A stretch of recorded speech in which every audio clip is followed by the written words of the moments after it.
Well, hello, everybody. Lieutenant Governor Diane Primavera, thanks for being here.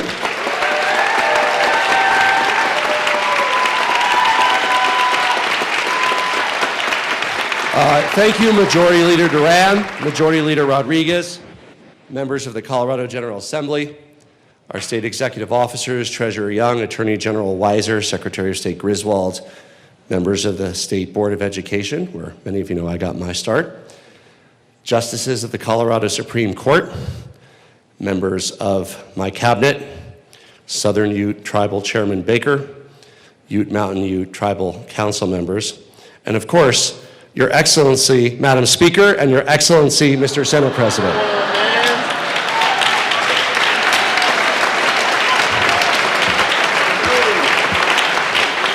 We also thank Minority Leader Caldwell and Simpson. Thank you for being here. And to all of you, welcome to my final State of the State address, which I need to do a selfie for. So let's get ready, everybody.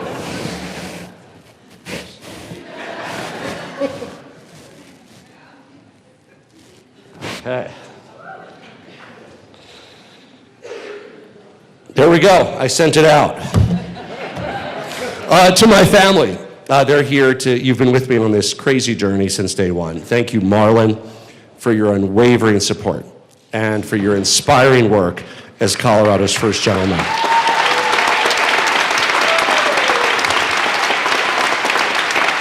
Especially your contributions to animal welfare, to recycling and composting, to voter participation, and to LGBTQ rights, and of course for being an incredible father to our children. And I know that you're relieved that we're nearing the end. We're almost there. To my mom and dad who've been here every step of the way, my sister and brother who are amazing, to my kids, you guys should be in school, but we'll give you an excuse today. And of course, to my friend and partner on this journey, Diane Primavera, thank you all for everything that you do every single day to serve our state. We appreciate for the General Assembly all the work you do with your strong moral compass, your passion, and your strength. And my family, members of the General Assembly, have been a great inspiration to my administration and, of course, helped us navigate so many difficult issues. To my chiefs of staff, Lisa, Rick, Alec, David, thank you for steering the ship with joy, fortitude, and steadfast dedication.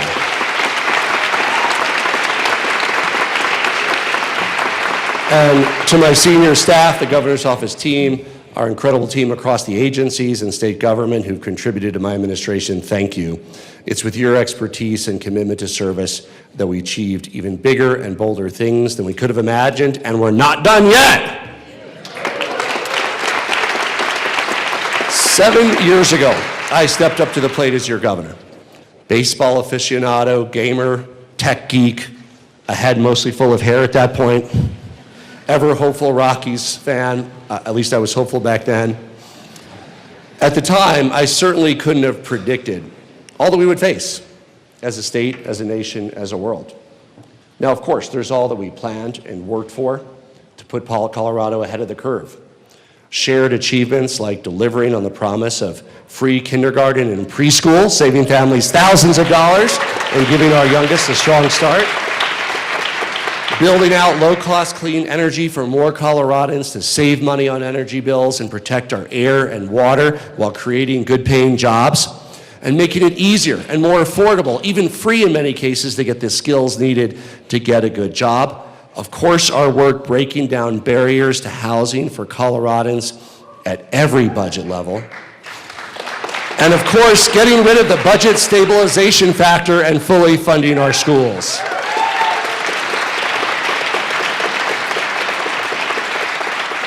Together and with the voters, we cut income taxes 3 times and we cut property taxes 5 times while supercharging the earned income and child tax credits. We established the Family Affordability Tax Credit, which helped cut child poverty rates by nearly 41%, and I couldn't be more proud along with you that Colorado has the lowest childhood poverty rate in the nation.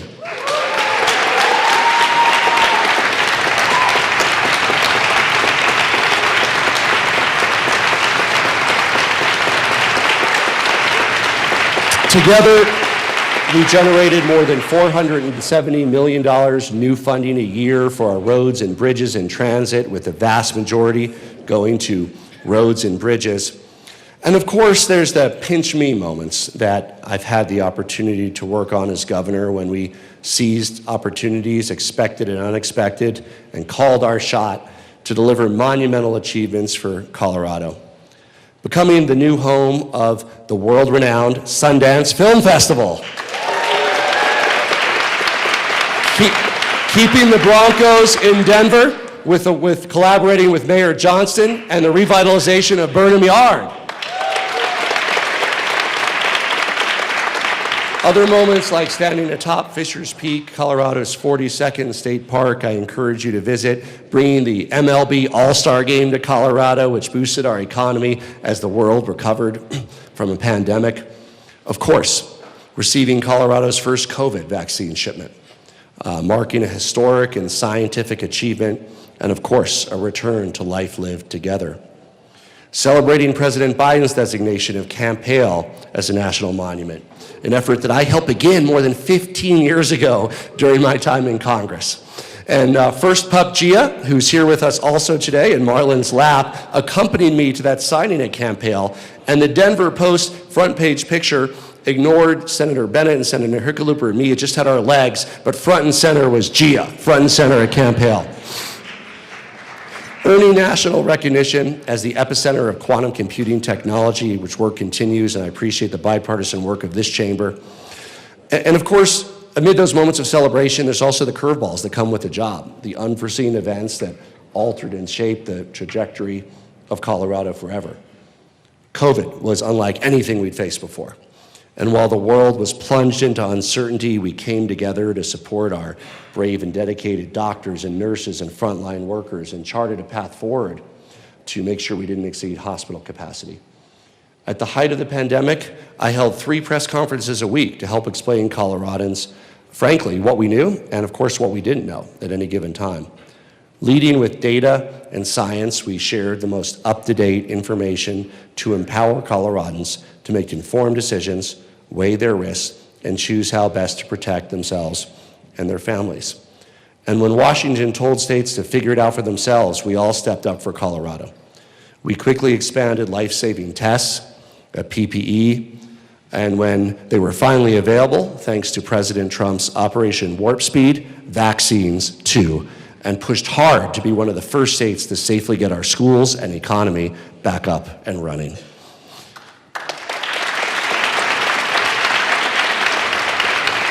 With the expertise of our Department of Public Health and Environment Director, Dr. Jill Ryan, who I believe is the only public health director in the country to still be serving after the pandemic and continue her amazing work. My Chief of Staff, Lisa Kaufman, at the time. Colorado led the way in wastewater testing and made it easier and quicker for Coloradans to get a COVID test, and I'm proud. We had among the quickest vaccine uptakes of any state and one of the 10 lowest death rates of any state.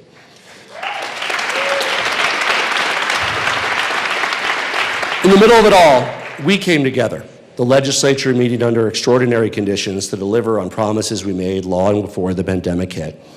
Democrats, Republicans, my administration, all worked together to keep Colorado safe, while at the same time passing free preschool and historic transportation funding. When we work together, we truly can do big things. And that year, 2020, that was just the year that kept on giving. We also had the 3 largest wildfires in the history of Colorado. And the very next year, we faced the Marshall Fire, the most destructive fire in Colorado history. And I want to recognize and thank Department of Public Safety Director Stan Hilke, There's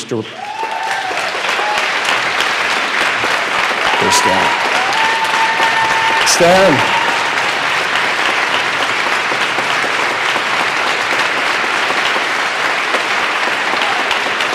You know, me and my chief of staff always, we have this, it's not a joke, it's the truth, but when Stan calls at 9 p.m. or 3 in the morning, it's never anything good. Stan, just call and say hi sometime. We appreciate that. Stan's team, of course, the Director of Colorado Division of Fire Prevention and Control, Mike Morgan, Director of the Division of Homeland Security and Emergency Management, Kevin Klein, Chief of Colorado State Patrol, Mac Packard, Colorado's National Guard Adjutant General at the time, and now I called her out of retirement, our CPW Acting Director. Thank you, General Laura Clellan.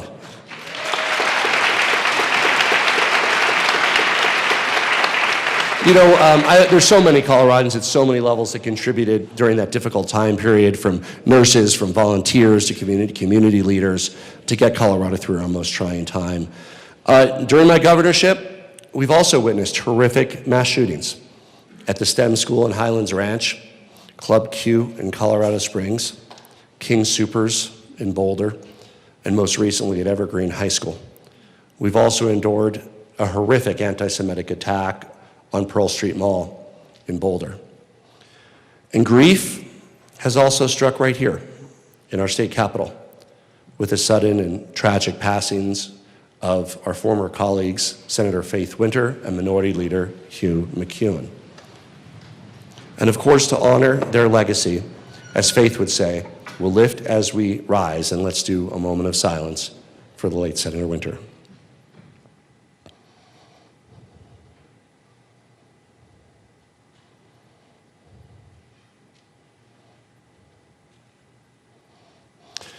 For all of us here, we're going to bat for Colorado's future, to leave our great state even better than we found it. You know, 7 years ago, there's skeptics out there, thought my bold goals were far-fetched. And by the way, I've got the receipts, headlines, to prove it, doubting if I'd ever be able to get any of the stuff I talked about done. From 2019, headline, will Polis get full-day kindergarten, or will Colorado give another flaky promise? 1 year later, headline, Colorado's free full-day kindergarten boosted enrollment by nearly 25%.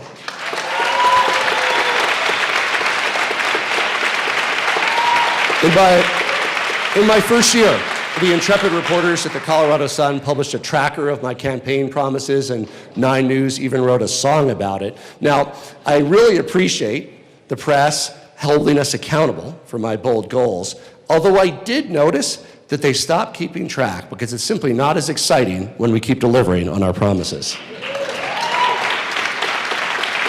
But for me, it's always been about delivering real results, not headlines or what people are saying. To me, politics is very simple. You say what you're going to do, and then you do it. We posted a transparent dashboard to share month-by-month updates with Coloradans on our progress across state agencies delivering wildly important goals, what we call WIGs internally. Once we even bought blue wigs for my cabinet. And we're bringing ease and convenience to government services with the launch of things like mobile DMV offerings, the My Colorado app, now used by nearly 2 million Coloradans. Hope you have it on your mobile device. And when it comes to turning my bold agenda into a better daily life for Coloradans, of course, we haven't always succeeded on our first try. But I've always stepped back up to the plate because that's what we do in Colorado. We're in this work to make life better, more affordable, safer for all of our fellow Coloradans. Meanwhile, over the past 12 months, it seems like Washington has often been in it to break it down, to make life harder and less affordable, to make Americans feel more fearful, more belligerent, and more vulnerable. As you know, in the last month alone, the Trump administration has threatened over $1 billion in funding for Colorado, and many actions are making life more expensive and more difficult across our state and across our nation. Mean cuts that have targeted short-term support for the most basic and essential needs for Colorado families and threatening child care support that Colorado families rely on. The president also recently denied 2 major disaster relief requests for the Lee and Elk fires and, of course, the devastating flooding in southwest Colorado, hurting our recovery efforts. Of course, he went on to veto a unanimously passed bill by Representative Boebert and Senator Bennett and Senator John Hickenlooper to finally complete the pipeline providing clean water to rural Colorado, a project that first was promised under President Kennedy, all while threatening to dismantle NCAR, a global leader in weather and global science and a crown jewel of America's scientific achievement. That's, of course, before you get to the devastating impacts that H.R. 1, big bad bill, big beautiful bill, whatever you call it, had in our state, which, as you know, and we talked about during the special session, cut our state budget, gutted it by over $1 billion, eliminating Coloradans' TABOR refunds and also slashing Medicaid and SNAP. All the while, tariff taxes on Colorado are driving up costs on everything from groceries to medicine. Trump's tariffs alone are expected to cost Coloradans an average of $1,700 for a single year. Tariffs, put simply, make it unaffordable to live. Since day one, we've worked together to save Coloradans money, to strengthen rather than destroy international trade, and to make our state the best place to start and grow a business. 4 years ago, you might recall, I stood here and sang, which I promise not to do this one, about finding 50 ways to save Coloradans money. And we actually went on to deliver over 100. And we're proud to be saving the average Colorado family of four over $600 a year on income and property taxes alone. Last year, Colorado taxpayers saved nearly $2.5 billion. But just as we came together during the special session to close corporate tax loopholes, I'm also hopeful that we can come together again to cut the income tax rate in Colorado. Republicans, you're supposed to. Thank you. We are fighting hard to protect every federal dollar owed to Colorado in partnership with Attorney General Weiser. Our state has successfully defended nearly $900 million, and we're grateful for your work. But there remains over $1 billion or more that's at risk or lost from cuts. And sadly, Washington Republicans, once the self-proclaimed party of states' rights and small government, today are too often the party of socialism, overreach, and intrusion into people's daily lives in ways that are wholly outside of the scope of government. Whether it's picking corporate winners and losers, whether it's co-opting capitalism with cronyism, it often feels like big government is in our wallets, our doctor's offices, and our homes, bullying businesses of all sizes. This is not the Colorado way. Driving up costs with tariff taxes is not the Colorado way. Ripping away critical food and health access, not the Colorado way. Tearing families apart with a costly and often cruel immigration agenda is not the Colorado way.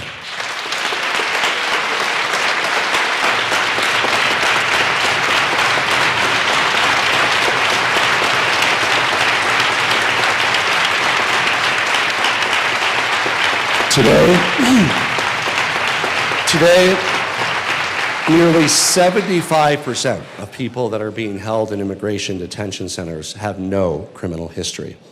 And in America, in 2026, a culture of fear and chaos has too often meant families debating whether they can go to work or send their kids to school out of fear that they won't come home. I want to remind folks of the words of the Statue of Liberty, beckoning those who come to breathe free, can often ring hollow against the cruel realities that we're facing today. This is simply not who we are. Since day one, as you know, I've worked hard to build a Colorado for all. It's a mission that reflects our shared commitment to a compassionate, kind Colorado for everyone, and one that I hope and trust will continue well beyond my administration. In the words of Aurora Smoky Hills High graduate Bowen Yang, the only way forward is to be joyous and celebrate one another. At a time when Washington is often peddling the illusion that America somehow isn't for everyone, that somehow there's only room for some people or some beliefs or some love or some prayer, I want to make it clear. In our Colorado for All, there is room and opportunity for all of us.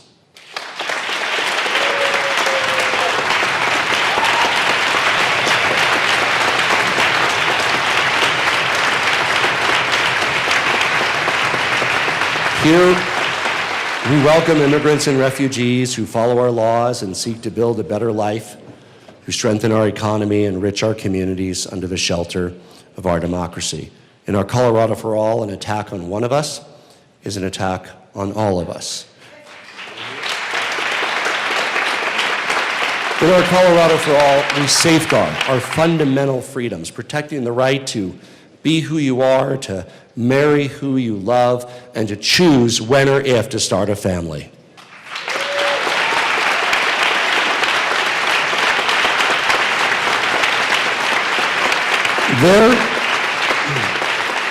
There is space in our great big hexahenna-enta-conta-chi heptagonal state, 697 sides, for all of us. We are a state of adventure seekers chasing mountain peaks. Years ago, my mom wrote a book, Come Into the Mountain, Dear Friends.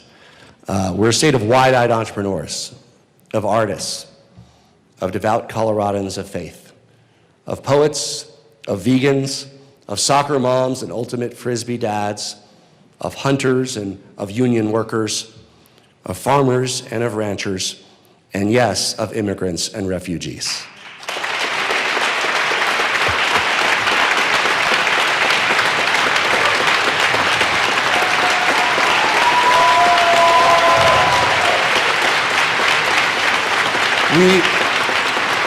We respect our differences, and we're stronger and better off because of our rich diversity. In our Colorado for All, hope and kindness are part of our DNA.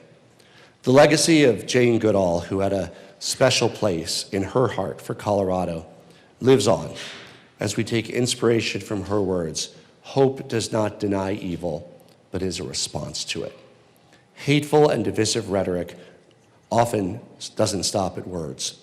We're seeing online vitriol spill over into horrific violence, including here on our own doorstep.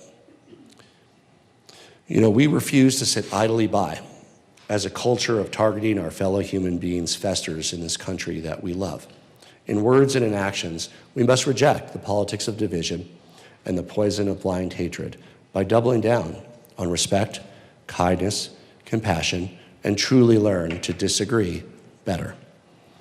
These are the values that also guide our solidarity with those around the world, fighting for freedom as we speak, in Iran, in Venezuela, in solidarity with the brave Ukrainian people in their continued fight against Russian aggression.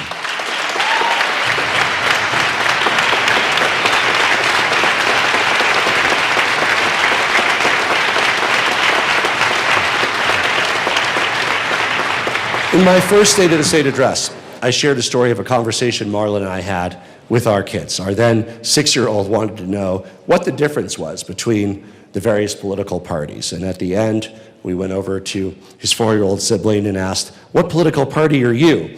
And without missing a beat, she answered, "The Happy Birthday Party." You know, Colorado's kids are wise in ways that we could all use a little more of. This year we'll celebrate our state's 150th birthday party, our country's 250th birthday party, and what a great opportunity to come together and honor these historic milestones, not as Democrats or Republicans, as liberals or moderates or conservatives, but as the Happy Birthday Party. You know, and as we head into our special birthday, we know that tackling our shared challenges that Coloradans of all political stripes face in every part of the state, and first and foremost among many of them, is folks who tell us that the high cost of housing makes it simply harder to live in our beautiful, incredible state of Colorado. In Field of Dreams, starring Colorado rancher Kevin Costner, the wind whispers, "If you build it, it will come." Or as we say, "If you build it, opportunity will come." For too long, we've run up against roadblocks, from outdated laws to piles of paperwork to costly delays that slow or stop new housing, new transit, new clean energy from even being built. It reminds me of the words of Taylor Swift and maybe Kevin Balmer too. "I'll sue you if you step on my lawn." Not us. We say, let us build. We are empowering Coloradans with the freedom to build an accessory dwelling unit on their property and let homeowners, not the government, make decisions about how much parking is needed, thanks to the bipartisan work of Senator Amabile, Senator Henriksen, Senator Exum, Senator Mullica, and Representative Weinberg. The benefits are even greater than we could have imagined. Just ask Speaker Pro Tem Basenecker, whose mother-in-law now lives in an accessory dwelling unit in his own backyard. We've unlocked more housing near transit.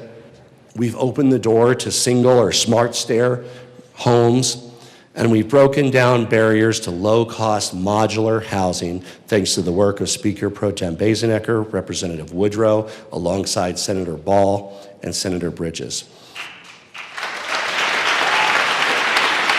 And at long last, we tackled construction defects liability to build more condos, unlocking the promise of starter homes and home ownership for more Coloradans, thanks to the work of President Coleman and Senator Roberts.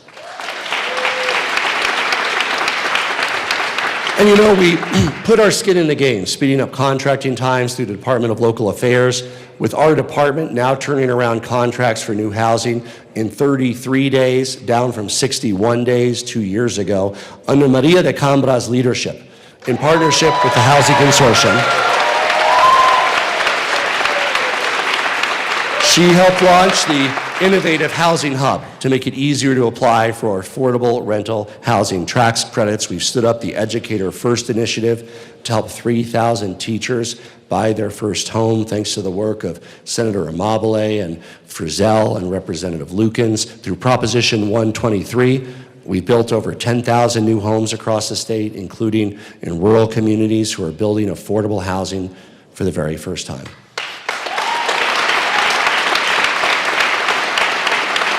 But we also know there's a lot more work to be done. As Colorado-born, Ji Young-yu, the voice of the iconic Zoe in K-pop Demon Hunter, said, "I do have one idea, actually 57, but let's start with my favorite."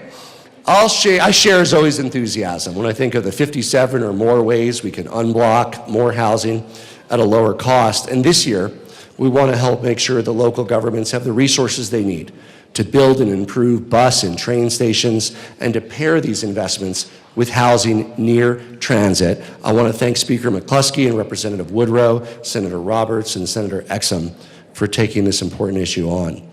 The Housing Opportunities Made Easier, or HOME Act, will open the door to more housing by partnering with higher education, nonprofits, transit agencies, school districts, and housing authorities to build on underutilized land. With Speaker Pro Tem Basenecker, Representative Mabry, Senator Exum, and Senator Gonzalez leading the way, these steps will significantly cut down on building times for new housing. You know, Coloradans are eager to be part of the housing solution. For example, in Edwards, the Eagle County School District opened up Miller Flats Apartments with 37 homes for school district employees and teachers and paraprofessionals located right near schools, parks, and transit. And there's many examples like that across the state. We're giving homeowners the freedom to do more with their property, and it's only the start. By making it easier to subdivide and sell your property like an accessory dwelling unit, we can boost the supply of affordable starter homes so families can build wealth and help Coloradans stay in their homes.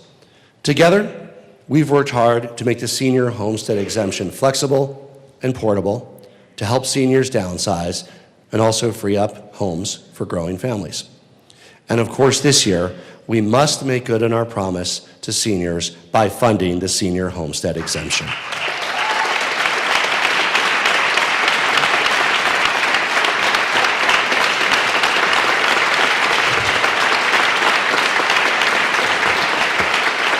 Doing so will require, as the Joint Budget Committee knows, finding $200 million in one-time funding for this year. We've proposed in our budget converting Pinnacle as a way to shore up workers' compensation to better protect workers, ensure Pinnacle can compete and thrive in today's and tomorrow's marketplace, and provide some relief to the budget shortfall while making good on our bipartisan promise to seniors. You know, once you have a home that you can afford with a monthly payment, keeping up with costs that come with it is often the next challenge, and that starts with the rising cost of homeowners insurance, which simply costs too much here in Colorado. This year, we must bring homeowners insurance rates down. Costs continue to skyrocket, up 91%, an average of $2,000 from 2019, and Coloradans and wildfire-prone areas are often having a hard time even finding insurance.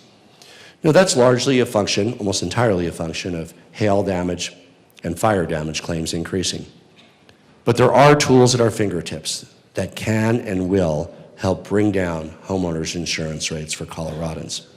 And of course, while we can't necessarily tackle the entire challenge overnight, it's long past time that we start with very practical, common sense steps like building more hail-resistant roofs, making them more affordable, and reducing fire risks. And by doing that, we can drive down claims and, of course, premiums as a function of claims. I want to thank Speaker McCluskey, Representative Brown, Senator Amabile, and Senator Snyder for taking on this important issue of rising homeowner insurance costs.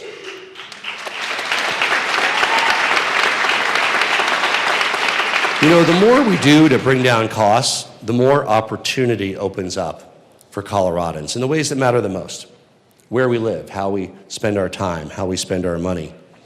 5 months into my time as governor, some of you might recall, an 8.5 million pound boulder fell smack dab in the middle of Highway 145 just outside Dolores, leaving a huge trench and destroying much of the road. When I would learn that it would cost the state $200,000 more to get rid of the rock than to reroute the highway, I found another way. Now, I'm a rock tumbling enthusiast, much to Marlon's chagrin. For those who aren't familiar, check it out. But there was no way to tumble this particular rock, and so heeding the wise words of the Beatles, we let it be. This is the same common sense I've used to make it easier, safer, and more affordable to get around our state, whether you choose to do so by car, bike, foot, bus, or train. Today, getting around takes up too much of Colorado's budgets and too much time away from our families and what we love to do, and puts out too much pollution. We're showing there's truly a better way forward for Coloradans, one with more choices and with greater convenience and lower costs. We've repaved over 2,500 miles of roads in the last 5 years alone, and under the leadership of CDOT Director Shoshana Liu,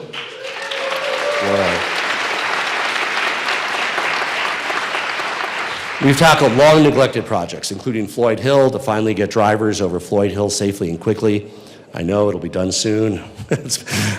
Taking away the scary drive that many of us relate to going to and from our beautiful Rocky Mountains. You know, when I took office in 2019, there were only 18,000 electric vehicles driving around Colorado. Now, our Energy Office Director, Will Torr, was one of those early adopters, even back then. And I am very proud to report that Will no longer feels lonely, now with 10 times as many, over 204,000 electric cars on Colorado roads.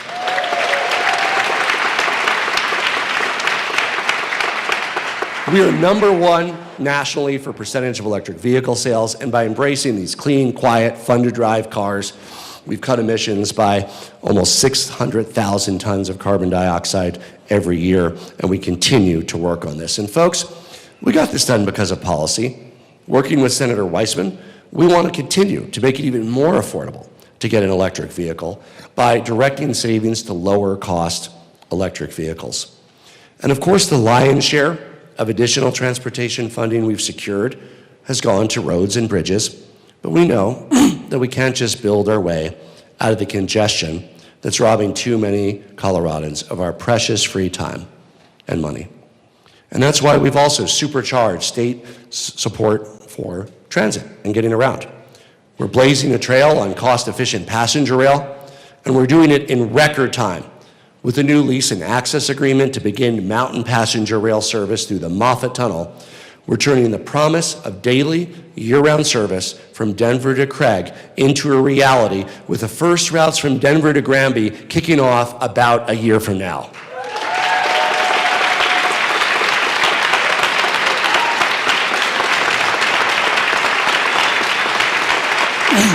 And looking to the Front Range, we are on the precipice of delivering a historic joint service partnership from Denver to Fort Collins, working closely with our partners, the Department of Transportation, RTD, and local governments to get Front Range passenger rail across the finish line. I want to thank Lisa Kaufman for her amazing work on passenger rail. And before she started that work, she was under the illusion that being chief of staff was a hard job. Thank you, Lisa. The success of Bustang and Snowstang, Pegasus, Outrider show that Coloradans have an enormous appetite for reliable, affordable bus transit options. In the last 5 years alone, Bustang ridership has increased 5-fold to serve nearly 2.3 million riders. That's 2.3 million cars off of our roads. Less traffic, less pollution. Bustang now runs 20 routes with lower fares and exciting partnerships with iconic Colorado events like the X Games, and we're pursuing long-term sustainable funding so Bustang can continue to grow, providing even better service for more Coloradans now and in the future.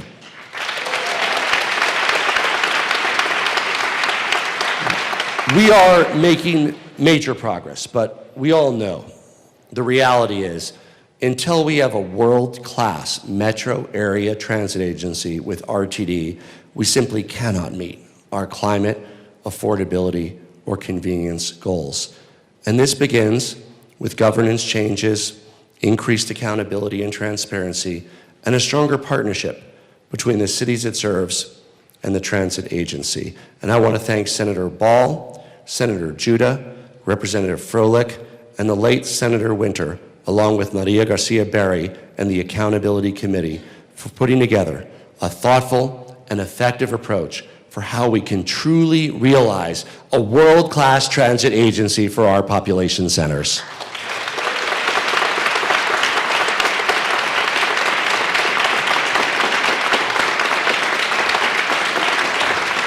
Now, letting our Broncos leave Denver would have been like getting an invite to Taylor Swift's wedding and saying no, which is to say, not an option. And by the way, Taylor, I'm an excellent officiant. Just ask Allie Kimmel on my team, who I was proud to marry a few years ago. In all seriousness, the revitalization of Burnham Yard, one of our state's most historic properties, lays the groundwork for an amazing hub with multimodal transit, with shops, with restaurants, with entertainment, and of course, the AFC West champion, Denver Broncos.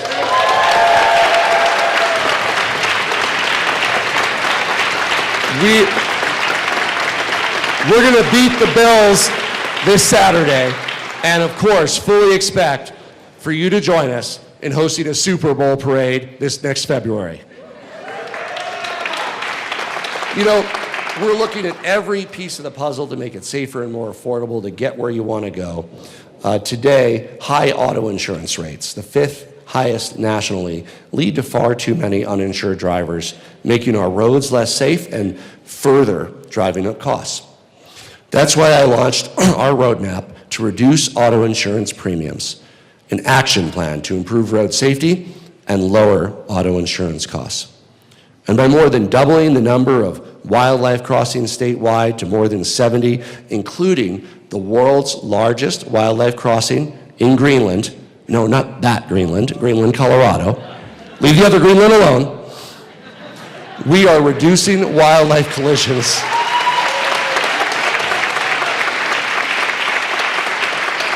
We are reducing wildlife collisions by 90%. And we're putting the days of too much time spent in traffic, too much money to get around, and too much pollution in the rearview mirror, pushing past the way it is to achieve the way it can be. You know, 26 years ago, that's more than a quarter century, I was driving around the state in an old school bus campaigning for the State Board of Education, demanding more investment in Colorado schools to ensure every student could get a high-quality education and thrive. My passion for education is what drew me into public service. And after starting my career as an entrepreneur, and it continues to drive my work as your governor. There are so many ways that we can build a bright future for Colorado, and almost all of them begin with education. Education is truly about opportunity. It's about hope. Colorado students today get a strong start with free preschool and free kindergarten thanks to the work of Representative Sirota and Senator Bridges. And those students head into fully funded schools thanks to our work with the Joint Budget Committee Now, indicators of class size are down by 1 full student today from when I first took office, and average teacher pay is up over $13,000 per year. If you visit a Colorado classroom today, as I did this week in Colorado Springs, you might notice something special about Colorado's first and third graders. These classes include the first group of Colorado students to go through free preschool and free full-day kindergarten. Now, I've met a lot of them in our schools, and usually their first question is, "Who are you?" It has on occasion been followed by, "I want to be governor when I grow up." But you know, when I started out as governor, going to kindergarten for a full day of school and going to preschool at all was treated like a bonus, if you were lucky enough to get it or if your parents could afford it, not the necessity that it should be. And the data speaks so clearly otherwise. High-quality early childhood investments prevent achievement gaps from occurring in the first place. They help with reading, with math, with long-term success in school, all while saving families $6,300 a year for preschool and $500 a month for full-day kindergarten.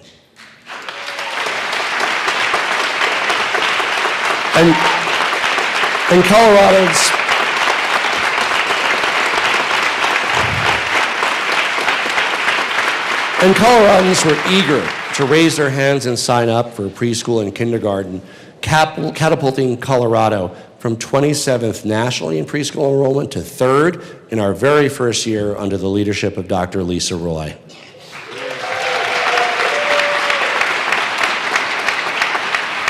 Today, 98% of kindergartners take advantage of free full-day kindergarten. And we've dedicated historic funding to Colorado classrooms, increasing funding per student from just over $8,000 in 2019 to nearly $12,000 today. And with the leadership of Speaker McCluskey, Assistant Minority Leader Bacon, and the Joint Budget Committee, we've tackled the beast. The budget stabilization factor for the more than a decade hamstrung our schools with too little funding, along with implementing the new School Finance Act. And at the same time, we've worked to protect school funding for the long term and the services Coloradans rely on from any kind of rainy day or recession. When I took office, the state's budget reserves were at 7.25%. Today, I'm proud that we're in the double digits with 13% in the bank. And of course, while our reserves took a minor dip after President Trump and Congress passed H.R. 1, we're on track to get our reserves up to 15% in the coming years. In Colorado, well, I'm glad that reserves get an applause. Is it just the JBC or all of us? I hope it is. In Colorado, we're doing our part to help our talented, hardworking educators do their best, helping to shape the next generation of learners, of leaders, of fathers and mothers. Each of us can remember a teacher, or likely several, who helped us become who we are today. And I want to thank all the teachers that are here today and across Colorado for your incredible contributions to our state now and in the future. Thank you, teachers.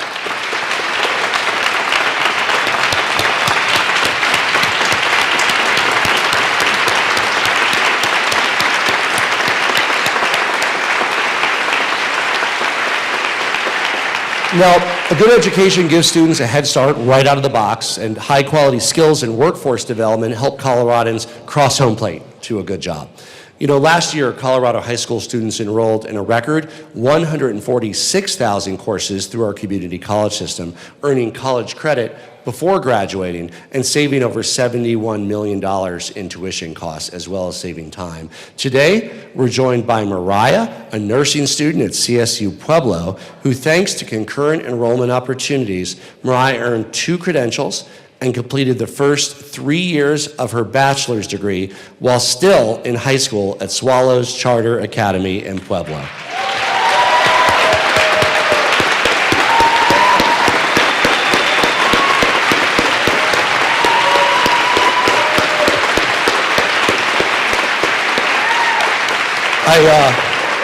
I didn't even find out until today that I know her grandmother, which is fun. Today, Mariah is working in an ICU in Colorado Springs while completing her studies. Thank you, Mariah, for being here, and so many other students who benefit from dual and concurrent enrollment. Through the bipartisan National Governors Association, my chair's initiative, Let's Get Ready, Educating All Americans for Success, kickstarted a long overdue national conversation about how we better connect the skills students need in school with those that actually matter and lead to a good job. And now, we're putting those lessons learned from Let's Get Ready into action.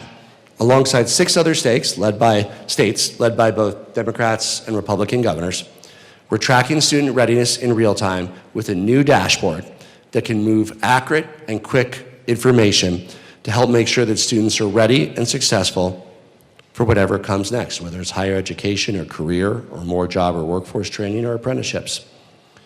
We're saving Coloradans money with free and low-cost training opportunities, and of course, making the first 2 years of college free for many Coloradans, thanks to the work of Speaker McCluskey, Representative Taggart, Senator Kirkmeyer, and Senator Mullica. And as one of the largest employers in the state, our state itself is leading by example for hiring for skills instead of the right degree, putting an end to the days where excellent candidates were turned away just because they didn't have the right degree or a particular degree. Our workforce investments are bold, innovative, and nation-leading. And while there's a lot to be proud of, I'm not going to talk the next 3 hours about it. Instead, I'm going to talk about the work we need to do ahead, because we know that people change jobs more frequently nowadays. And yet, our job training system just isn't working for every Coloradan. There's so many examples of excellence, but it's not universal. It's a maze of more than 20 divisions and offices and units across 7 state departments. The 110 programs for workforce training or readiness have different eligibility requirements, application, and different outcome measurements. And I will now name all 110 workforce programs. Honestly, if even I, as your governor, can't name all 110 workforce programs, how can we expect job seekers and those seeking skills to get ahead and figure out how to navigate this maze? Transformative results require bold action, and that's why we're calling for a unified department to serve as a one-stop shop for Coloradans for easy access, for high-quality skills and training and apprenticeships and education and better tracking of successful outcomes, thanks to the bipartisan effort led by Speaker McCluskey, Representative Taggart, Senator Bridges, and Senator Frizzell, which truly will help unlock opportunity and prosperity for more Coloradans.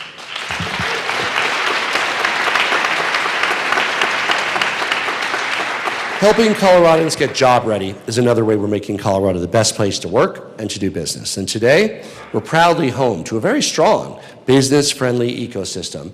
We were ranked the top state in the nation for female entrepreneurs 3 years in a row, and 4th best business environment overall by U.S. News & World Report. With Eve Lieberman at the helm of our Office of Economic Development and International Trade, companies continue to thrive here in Colorado. Companies that are reinventing a better future. Businesses like Boom Supersonic, a $1.5 billion company that started in a Denver basement and is now building supersonic passenger jets that can get us from Denver to London in just over 5 hours. You know, my own career is one that in its earliest days was shaped by the promise of emerging technology. At that time, Internet 1.0. When I launched an internet service provider from my college dorm room.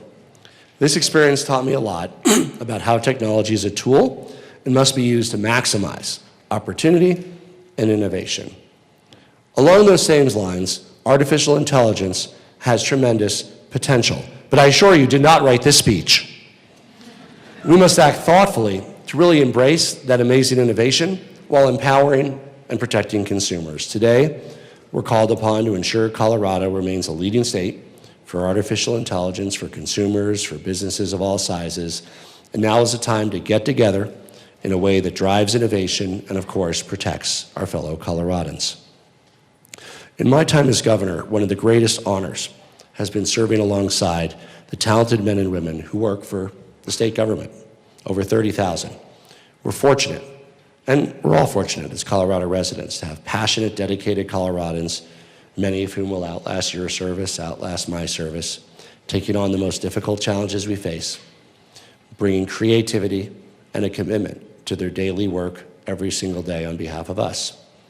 Today, I'm honored to be joined by Fidela Jaques, one of our longest serving state employees who will have served 50 years next month. Thank you.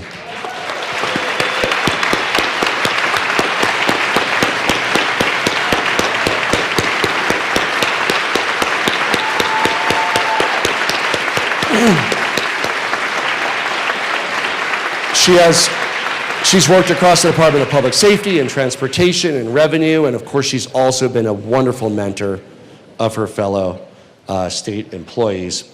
I'm sorry, by the way, she was over there. Hakela, where are you? Stand up so we can see you.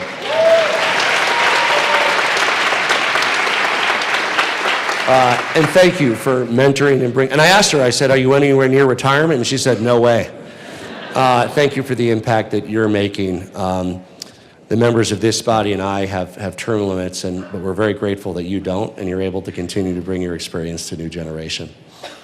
You know, our efforts to support Colorado's hardworking and dedicated state employees is further strengthened by our work with Colorado Wins, led by Hillary Glasgow.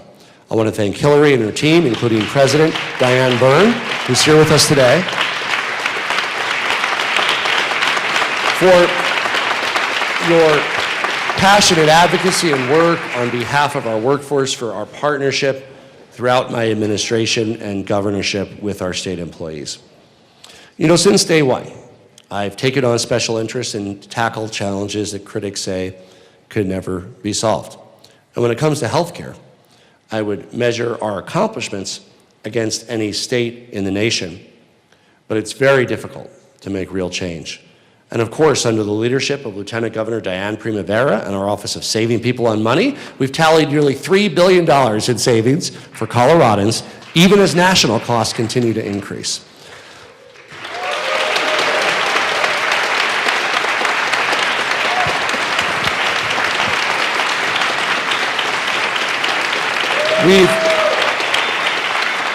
We've partnered with bipartisan legislators, including Patrick Neville and Pueblo's own Danea Escar, on our nation-leading hospital pricing transparency law. We've passed the landmark Colorado option and bipartisan reinsurance alongside Speaker McCluskey, Senator Judah, Senator Rich, and Senator Roberts. We've brought Republicans and Democrats together to put an end to surprise billing. We've made 6 behavioral health care sessions free for Coloradans under 18, thanks to Senator Michelson-Janay. And thanks to the effort of Senator Gonzalez and Senator Weissman, Representative Froelich, and Representative Zokai, we've built the needed protections to make sure that Coloradans that are in need of emergency care and their doctor recommends an abortion to save their life, that they will not be turned away.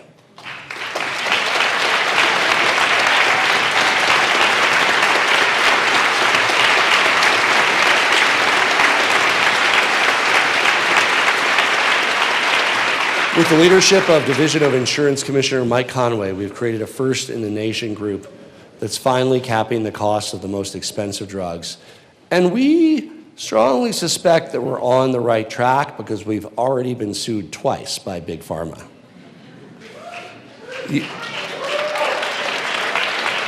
Years before the federal government did, alongside Senator Roberts, we capped the price of insulin. But despite all this work, and there's more that many of you have been involved with, we of course know we're not where we should be with regard to healthcare. High-powered and well-funded corporate interests have proven to be deeply entrenched in our politics. It's like the Avengers fighting Thanos. We're up against big hospitals, pharma, insurance, alongside a federal government that's often eager to cozy up to these special interests. Colorado's application to import lower-cost prescription drugs from Canada, thanks to the leadership of Kim Bimsteffer and Senator Rodriguez, still languishes in Washington, first under President Biden and now under President Trump. The reality is, the incentives in healthcare are simply FUBAR. Americans are getting screwed on healthcare. You know it, and I know it. Today, hospitals rake in billions of dollars in profits and actually get away with charging $5,000 for an ice pack, $600 for a Band-Aid, while insurance companies and pharma raise prices on consumers. Now, Diane and I were perhaps a bit naive to think we'd be able to pull together a coalition to fight back against such absurd charges. Too often, we fight over incremental progress, and when we stand up for systemic change, we're met with the might of the medical industrial complex and their highly effective scare tactics. I saw this firsthand when I was in Congress working to pass the Affordable Care Act, and I've seen it time and time again as governor. It's truly mind-boggling that every other industrialized, wealthy Western country in the world has figured out a way to provide universal health care as a baseline for everyone at a lower cost. Japan spends less than half of what America spends on health care with an older population, and their average lifespan is 6 years longer. Let me be clear. Our dedicated doctors and nurses and providers work around the clock to give Coloradans great health care, and they didn't set up the system. Our essential safety net hospitals, especially in rural communities, are filling important gaps while fighting tooth and nail to keep their doors open, and made all the more difficult by the federal government taking a sledgehammer to Medicaid. Fixing this broken cycle is not about spending more. We're already doing that, and it ain't working. The federal government today is about half of all payers through Medicare and Medicaid, the two largest payers. And it's long past time the federal government starts negotiating with prescription drug companies and hospitals and actually drives down cost. Instead, premiums are skyrocketing across the country after Congress failed to extend the tax credits that millions of Americans rely on to keep healthcare more affordable. Look, in some ways, it's one of those $600 Band-Aids, but it's at least prevented major increases in insurance premiums as we seek reform. In Colorado, we're doing the best with what we have by maximizing efficiency, refusing to let Medicaid, the payer we do have, fail. The reality is that healthcare expenses are rising far faster than the rest of our budget. We need to take action to bring Medicaid costs to a sustainable level and protect access for the 1.2 million Coloradans who rely on Medicaid. The numbers are stark. I almost brought my charts with me, but I'll just spare you and let you ask the Joint Budget Committee members. We simply can't afford to keep growing Medicaid at anything close to its current pace while still funding schools and roads and public safety. We need value. Like every other country, we need better results and spending less. So let's focus on spending less. Let's focus on covering more people. Let's focus on getting better health outcomes. As Babe Ruth famously said, never let the fear of striking out keep you from playing the game.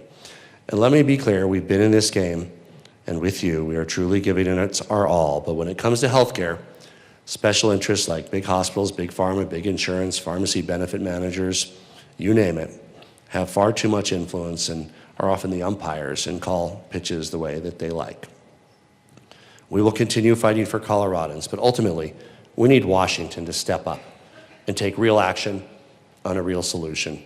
Call it what you will, a social insurance model, a multi-payer universal health care, Medicare for all, single-payer system with private insurance and care on top. No matter the jargon, no matter what you call it, no matter your policy preference, the outcome is what matters. Health care for everyone at lower costs like every other country has.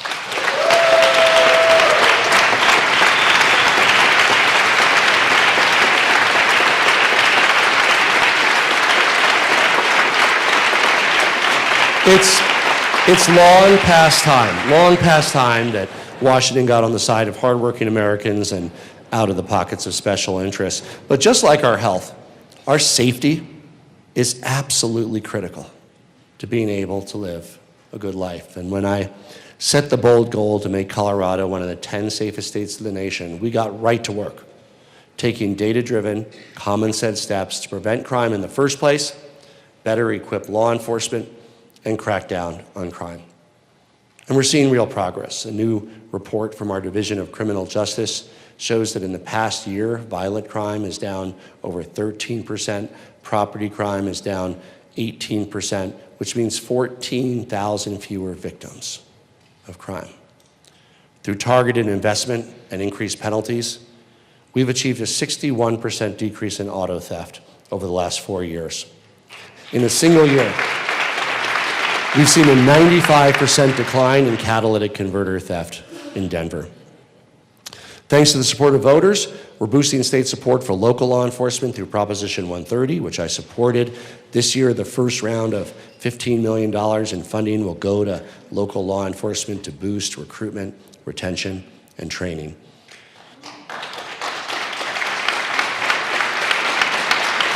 We are so grateful for the service, bravery, and dedication of Colorado's law enforcement officers, our active duty military, our veterans. I want to thank all those here today who have served or do serve our state and nation with pride and ensure our safety and security.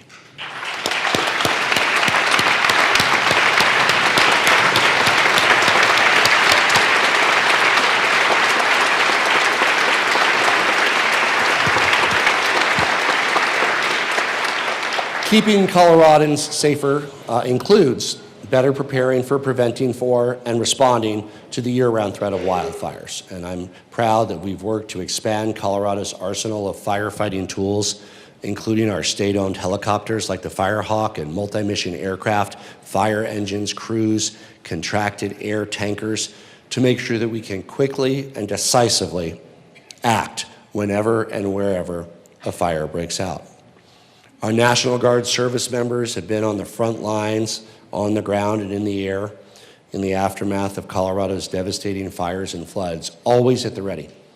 They flew helicopters to drop water at the Cameron Peak and East Troublesome fires, provided real-time data on fire spread, and helped control traffic out of evacuation zones in the Marshall Fire.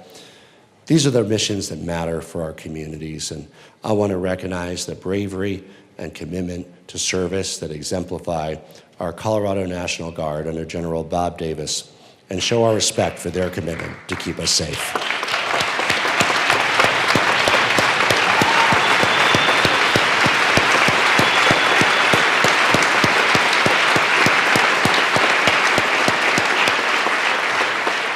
Looking ahead, there's more work to be done to make sure Coloradans can thrive in safe communities. And sadly, while the current administration in Washington leaves states in the lurch, canceling $29 million and threatening $19 million more in safety grants owed to Colorado, we are stepping up to do just that, where we can, filling the gap, refusing to leave our safety to chance or the whims of Washington. My balanced budget proposal includes support to monitor and protect Coloradans against the rising threats of political violence and extremism, along with support for emergency preparedness, response, and recovery to make sure that we're better prepared to act quickly if and when disaster strikes.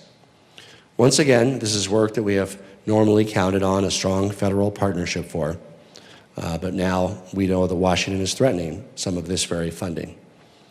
Keeping Coloradans safe includes protecting the spaces we gather, learn, and pray. And today, over 73 nonprofits, including synagogues, mosques, and churches, have been able to make security upgrades with support from the nonprofit security grants. Our students deserve to learn free from fear, and our Office of School Safety has supported 239 improvements to boost safety and emergency response at 190 schools across Colorado. Together, under the leadership of Senator Sullivan and so many others, too many to name here, we've taken common sense steps to reduce gun violence while protecting our Second Amendment rights.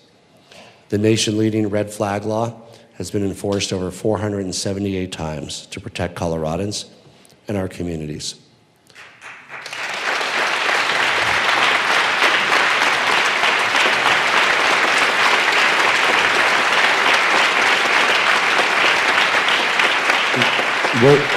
Waiting periods, safe and responsible gun storage requirements, cracking down on ghost guns, all help keep Coloradans safe, and we're proud to support responsible gun ownership, including with expanded background checks, making the theft of any firearm a felony. We're protecting the rights of Coloradans to own the gun of their choice while implementing new training to make sure that those who purchase semi-automatic weapons are fully trained through the work that Colorado Parks and Wildlife is doing with your local sheriffs. By cracking down on gun trafficking and illegal firearm activity, we've gotten 183 illegal guns off of our streets. To truly keep Colorado safe, we must act urgently to address gaps in our system related to those who cannot stand trial but are charged with a crime, and make sure that anyone who poses a danger to themselves or others is not just released onto the streets. My supplemental budget request includes funding for the state to work alongside local governments and the judicial branch to pursue appropriate, secure placements and services, and I'm asking the legislature to move quickly to get bipartisan legislation to my desk, and thanking Speaker McCluskey, Minority Leader Caldwell, Senator Amabile, and Minority Leader Simpson for leading the bipartisan action on getting this done.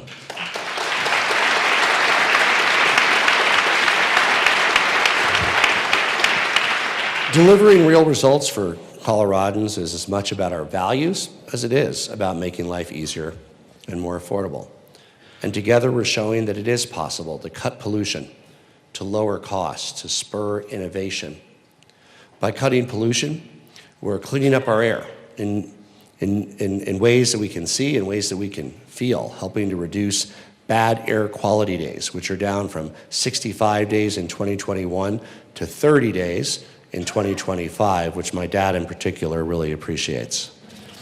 During my time as governor, the share of energy that Colorado gets from low-cost clean energy sources has grown by nearly 75%, enough power to supply 3 million homes for a year. I'm excited about bright spots across our state, like Holy Cross Energy serving Eagle, Pitkin, Garfield, Mesa, and Gunnison counties. At a seasonal peak last spring, Holy Cross generated 96% of its energy from low-cost clean energy sources. Meanwhile, Washington, D.C. is tipping the scale towards expensive, out-of-date coal production that drives up costs, pollutes our air, and subjects all of us to volatile price swings in natural gas. We saw this after the Texas winter storm a few years ago, which drove up energy bills for many Coloradans by nearly $20 a month for years. In Colorado, we tackle climate change head-on. Instead of burying our heads in a pile of coal, or I would say snow, but sadly there isn't any, and the snowpack is only 62% of average. We're charging forward on our plan to unlock clean energy, including our goals of achieving 100%. By 2030, I'm proud to say that more than 70% of Colorado's electricity will come from low-cost wind and solar. But we need emerging technologies like geothermal and carbon capture to get us to 100%. And that's why we're taking action alongside Representative Wilford, Senator Weissman, and Senator Amabile to maintain the important goal of 100% clean energy and building in the flexibility we need to adapt to realities of federal headwinds and protect consumers.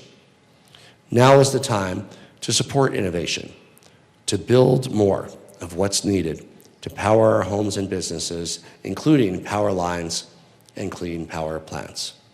Local government plays a key role in moving energy and transmission projects along, but there's room to grow to ensure that permitting across the state for needed energy is clear, fast, and consistent.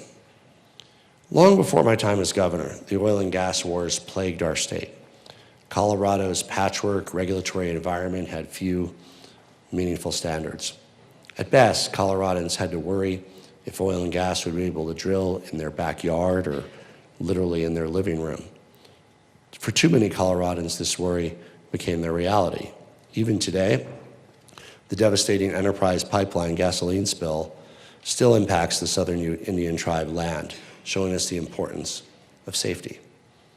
In my first year as governor, we passed the most robust regulatory framework for oil and gas in the country, moving drilling operations further from homes and schools. And we drill down to ensure that energy oversight is held to the highest standards under the cutting-edge Energy and Carbon Management Commission, further supporting innovation in underground geothermal and carbon capture. I want to thank our ECMC Commissioner, Jeff Robbins, for being with us since day one dedicating his passion, his vision, and his expertise to this incredible work. Thank you, Jeff.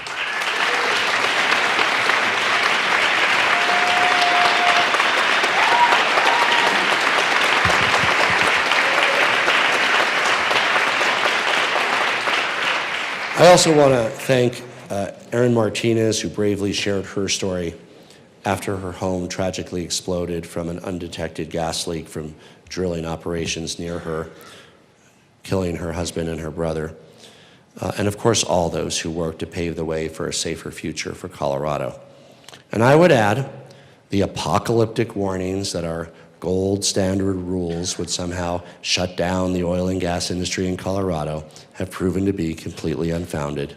Today, we have a thriving, robust industry that's electrifying and getting cleaner while adding protections for health and safety while being accountable to put health and safety first. We went on to bring responsible oil and gas companies and the environmental community together, preventing costly, divisive ballot measures, and creating a new funding stream that moves our state from 42nd in transit funding to 23rd. I want to thank for this work the late Senator Faith Winter, alongside Speaker McCluskey, Representative Velasco, Representative Wilford, Froelich, and Bacon, and Senator Cutter for their work on this. Time and time again,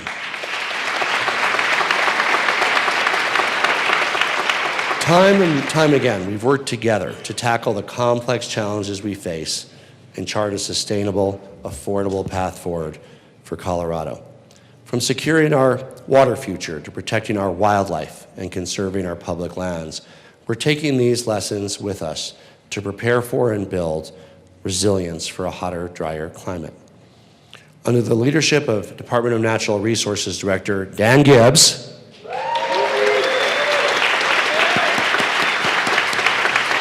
we are implementing the visionary Colorado Water Plan, directing over $127 million in new funding to support local water projects. We're seeing record interest in water plan grants, which so far have supported 530 local projects.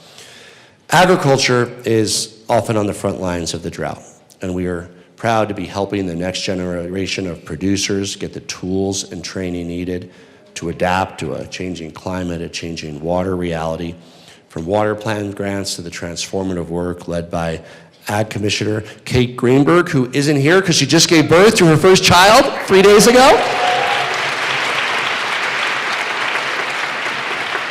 We are working to help farmers and ranchers prepare for and build for success in the face of a hotter, drier climate. Looking to the Colorado River, under the leadership of Commissioner Becky Mitchell, we're working to find consensus while protecting the water for Colorado and the Upper Basin states. There is no state better positioned to lead the way to a sustainable future for our namesake river.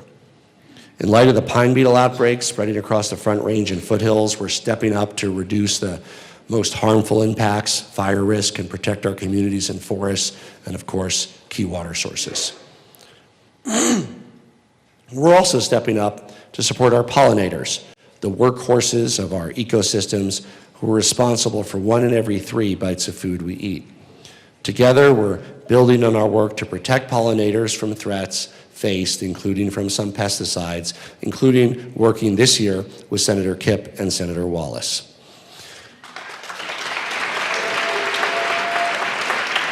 Now look, our treasured public lands are part of the fabric of who we are in Colorado, full of fun, full of adventure, home to incredible wildlife, a key to our economy and our fun. Elevating enjoyment and care of our great outdoors go hand in hand, and we've expanded our state parks and wildlife areas by over 90,000 acres. We've advanced conservation for 270,000 federal acres like the Thompson Divide, and we've opened up access to over 1 million acres of state trust lands. We've created more than $120 million in new annual funding for the care and conservation of our public lands, including with the Keep Colorado Wild Pass that cut the price of state park passes by more than half to $29, growing lottery funding for Colorado's outdoors, the first of its kind outdoor strategy that sets the vision for the best care and use of our great outdoors, and of course, putting every dollar to its highest and best use.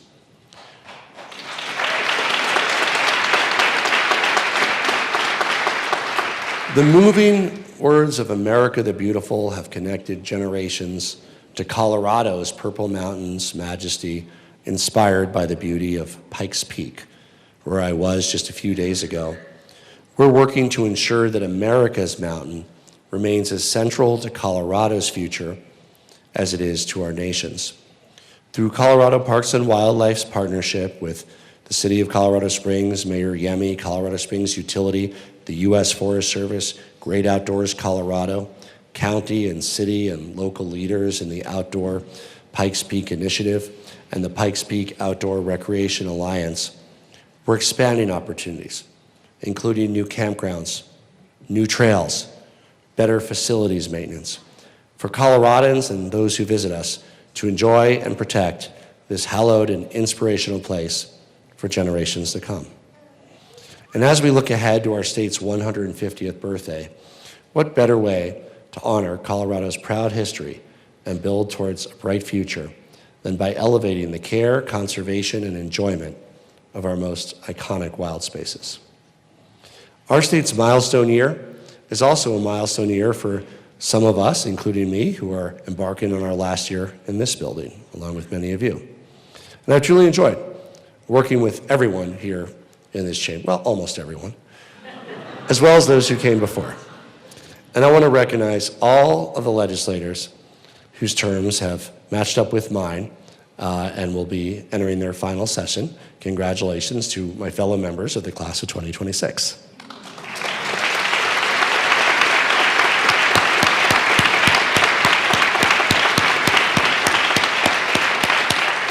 And I encourage all legislators, again, in my last year, to take advantage of the opportunity to lead on issues you know that I agree with you on, that perhaps the next governor won't, or you don't know, and whether that's school choice or eliminating puppy mills or technology and innovation or supporting blockchain and crypto or reducing the income tax, now's your chance. And on issues you know I might disagree with you on, we might be able to work together to find an agreement, but much to my staff's chagrin, this year I ordered a special pen for that after poor Jeff Ridges couldn't even get a regular pen from David when I vetoed his bill a couple years ago.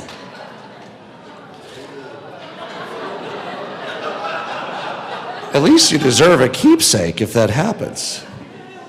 In The Lord of the Rings, Sam speaks to Frodo, saying there's some good in this world, Mr. Frodo, and it's worth fighting for. Colorado, there's so much good, and we keep fighting for more. There's good that we've achieved, more homes for every budget, more ways to get around easier without sitting in traffic, more opportunities for students and learners at every stage, and the good that we know is still possible and we continue to fight for. When I ran to serve as your governor, I promised to be bold. Heck, I made a lot of promises that together we've turned into reality for so many Coloradans. From free preschool, free full-day kindergarten, more housing, less pollution. We dream, we dare, we do. Now, I've been called many things. Colorado's education governor, marijuana governor, tech bro governor, gay governor, socialist, fascist, communist, capitalist, libertarian, whatever it is, I just keep putting in the work and let others decide the labels. But at the end of the day, it's always about delivering real results that leave our state better and the people that are in it than we found it. And it's also about showing loving kindness for everyone and everything. And I leave you with the advice to be kind and love your fellow humans. Through it all, what will always stick with me are the special moments that during my time as governor, I got to experience, visiting all 64 counties, picking and eating a fresh peach in Palisade warm from the Colorado sun, the breathtaking view from atop the mesa at Fort Lewis College, attending church on All Saints Day in Otero County, trying with limited success to descend into the only active volcano in Colorado, in Datsero, on a wire tied to a tree, taking our kids to see tarantulas crawl on the La Junta, picking Pueblo chilies, surprising seniors for lunch at the San Luis Senior Center, white-knuckling it on the drive to the top of Pikes Peak. Fulfilling a life goal by playing Red Rocks with Colorado South Park creators Matt Stone and Trey Parker. And of course, getting married at the Mary-Rapon Theater at the University of Colorado, Marlon's alma mater.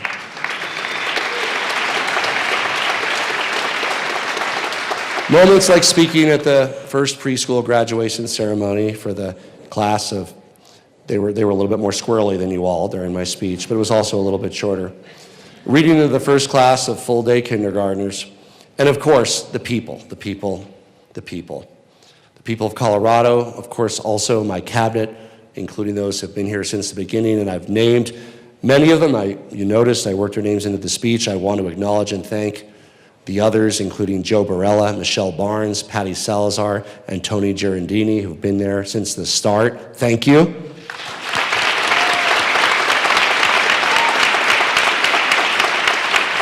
Our incredible executive team, Daniela, Cara, Allie, Mark, Connor, Jesse, Danielle, our entire staff, their families, who've also dedicated and sacrificed so much because we believe in Colorado.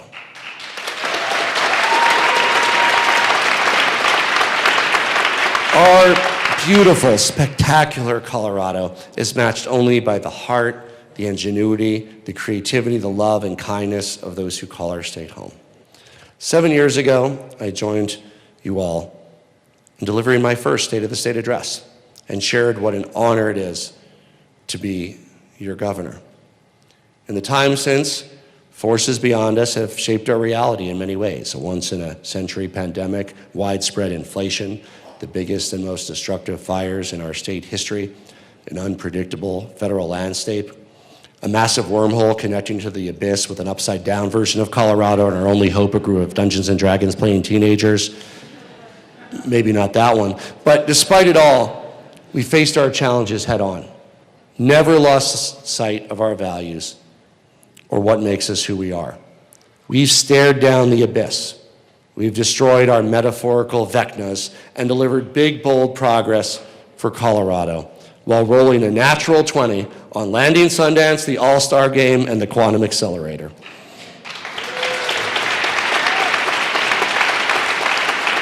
In this time of great division, now more than ever, we must come together as Coloradans, leading with kindness, with respect, to move our one team, our great state, forward.